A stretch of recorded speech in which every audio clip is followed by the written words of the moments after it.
Welcome back to Under the Hatch TV. I'm Oz Mortal, and today I'm talking about Marvel's Civil War. Captain America's Civil War, really, when you think about it. Because, I was Team Cap for a long time, but, seeing the movies, like, why are they fighting? It's like, just, just to save his friend? It's like, you missed the whole point behind the whole Civil War Superhero Registration Act. It didn't really even really talk about it. From what I understand on Twitter, Marvel Agents of Shield did a better job of explaining what was happening with the law. Here it's just like you don't know what's going on. Just don't go. You're not allowed. Don't go. You can't do it. But then they do it, and then they're criminals. Yeah, full spoilers by the way. Full spoilers. So now, before the movie came out, I did my research. I've had these books forever.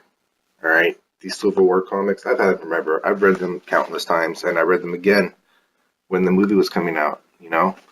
And I know I wasn't going to get the comics in the movie. I know I shouldn't have expected that.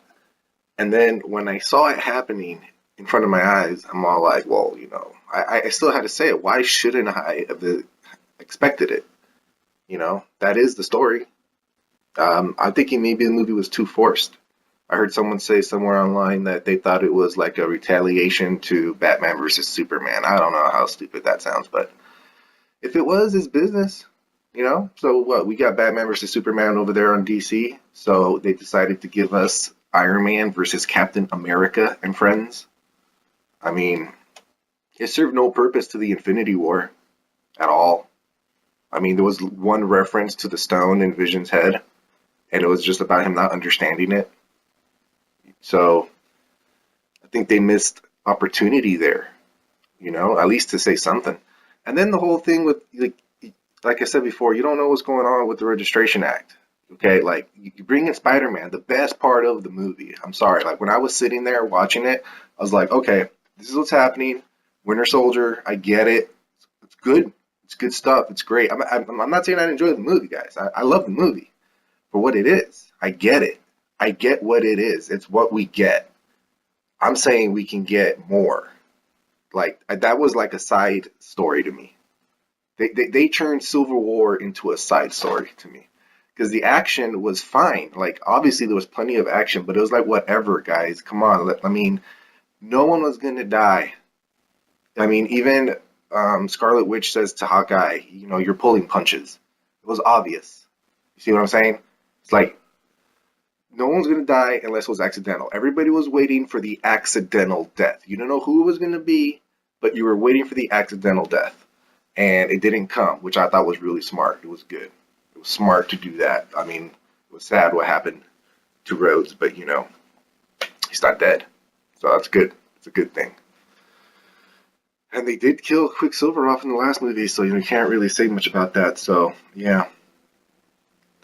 Anyway, so what I'm trying to say is there's nothing wrong with expecting more from what you're given. Okay? Like, and especially when you've already been teased stuff, for example, World War Hulk. That has to be in the works. I mean, that animated movie I think did well. I thought it was awesome. I've seen it a few times. Okay, Planet Hulk is a great movie. You should totally check it out. It's totally awesome. It's great. It does pretty good with the comics. Follows them pretty well.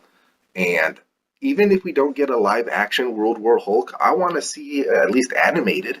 We can get it animated. You can get things by asking for stuff, guys. Let's not forget that whether or not people want to disagree or agree on whether or not a certain video game company does something correctly or incorrectly, they listen to good and bad feedback. Good and bad. People didn't like Mass Effect ending. They did something about it. Regardless of their final decision as to why they did it, they did it. Ubisoft, Assassin's Creed Unity was so bad, I personally did get a free game out of it. I got Far Cry 4. Alright, I got a free game out of it because they knew that they messed up, because they heard the complaints from their community, good and bad, and did something about it. So there's nothing wrong with saying what you want in the Marvel universe or DC universe happen as well. Look what you got. You got Spider-Man over there fighting on Captain America, Iron Man side.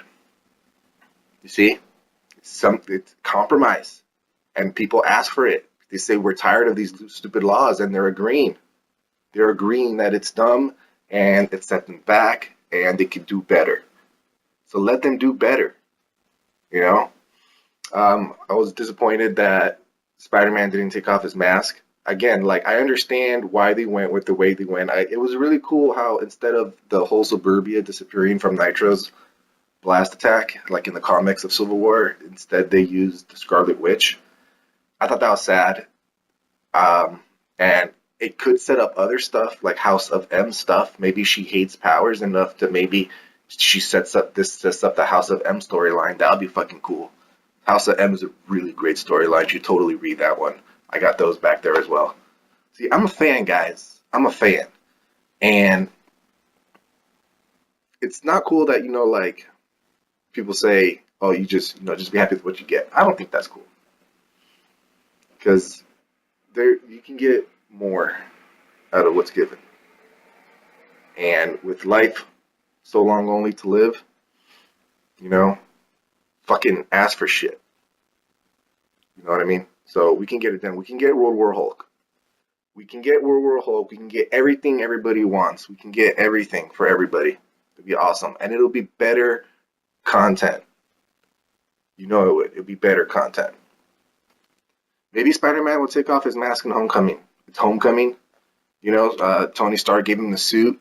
Maybe he'll ask him to take off the suit in his hometown. That'll have a nice effect. That should have been in the comics. That was the perfect example of what the Registration Act is all about. It's a perfect example of what it's all about. Spider-Man is totally pivotal. When he takes off his mask, everyone finds out who he is. He's been Spider-Man since he was 15 years old. That rocked the comic world. It caused people to go to Tony Stark's side, and a couple left Captain America's side, I think. It was a big deal when they found that out. And yeah, I know in the movies he's only 6 months in, but still, it's like, at least talk about it, set it up in Homecoming at least mention it. That'd be cool. Just mention it, just the request from Tony Stark to unmask. That would be cool. The idea of it. I'm easy. At least talk about it. It doesn't have to be all right away, because you don't have to like rush in and just start fucking having Captain America and Tony Stark fight each other. They're both wrong. I was Captain America, Team Cap all the way for a while, but they're both wrong. Look what they both did. They both fucked up. I mean, it's a fucked up situation. You can't win that situation. You just can't. Can't win that situation.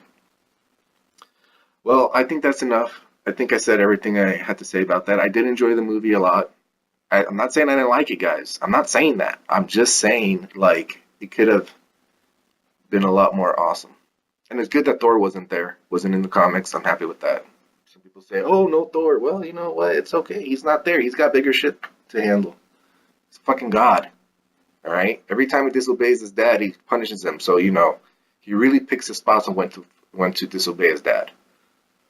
And all right, so that's it. Thank you guys for watching. Have a great day. Don't forget to follow and be well.